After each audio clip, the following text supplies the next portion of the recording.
लक्ष लक्ष खर्च करा जाई लागिछि बड़ बड़ जंत्रांश हेले एसबु जंत्रांश रे कलंकी लागिबाकु बसिलाणी।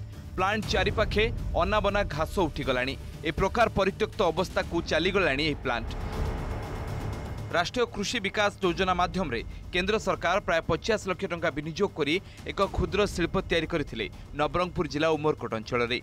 प्लांटटी उमरकोट कृषि उद्यान परिसर मध्य रही। ए होची पायरोलाइजर प्लांट। एने तेने पड़ी रहुथुबा काठी कुठा पाଳ एवं मकार आवर्जना अंश आदि को व्यवहार करी रंधन गैस जैविक सार पिचु भली सामग्री बाहरी पारि थांता ए प्लांटरू। ए क्षुद्र शिल्परू किछि लोकंकु रोजगार मध्य मिली थांता। हेले प्रशासनिक अवहेला जोगु लक्ष लक्ष टंकार जंत्रांश बे कलंकी खाइगलाणी।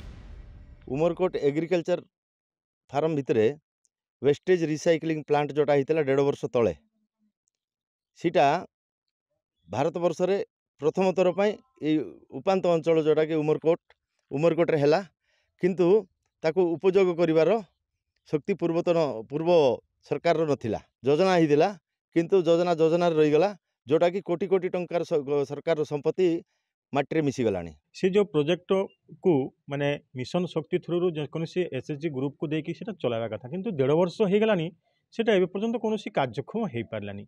जो थ्रू कि माने हमरो जो मका गछ जोटा कि वेस्ट गछ किंबा हमरो पीरी इनके प्रकार वेस्ट जिनिस रु गुड़ाए जिनिस सेठी तैयारी होई थांदा। से जो प्रोजेक्ट रे टोटल मेसिनरी सेठी बसिची सब किछि हेची किंतु आज पर्यंत सेटा स्टार्ट हो पारलानी।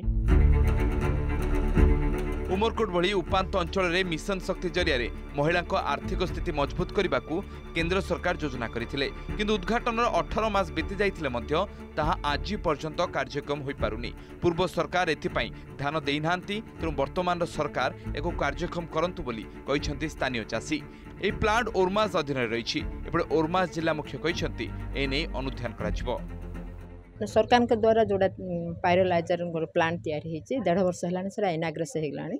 इनाग्रेसन होना एवं कलंकी हो जहाँ हूँ से जब एसएचजी माँ को दे था आम प्रति गोटे एसएचजी ग्रुप को दे था कि आर्थिक सुदृढ़ होता सेठू कि कम कर व्यवसाय बढ़ी था आर्थिक सुदृढ़ता लाभ पाई था।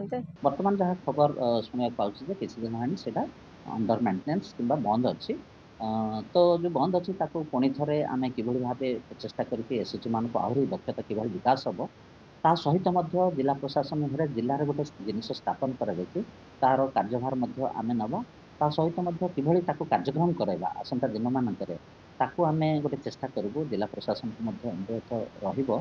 शिल्प विहीन नवरंगपुर जिलार उमरकोट ठारे प्राय 50 लाख टंका विनियोग रे निर्माण करा जायथिला पायरोलाइजर प्लांट।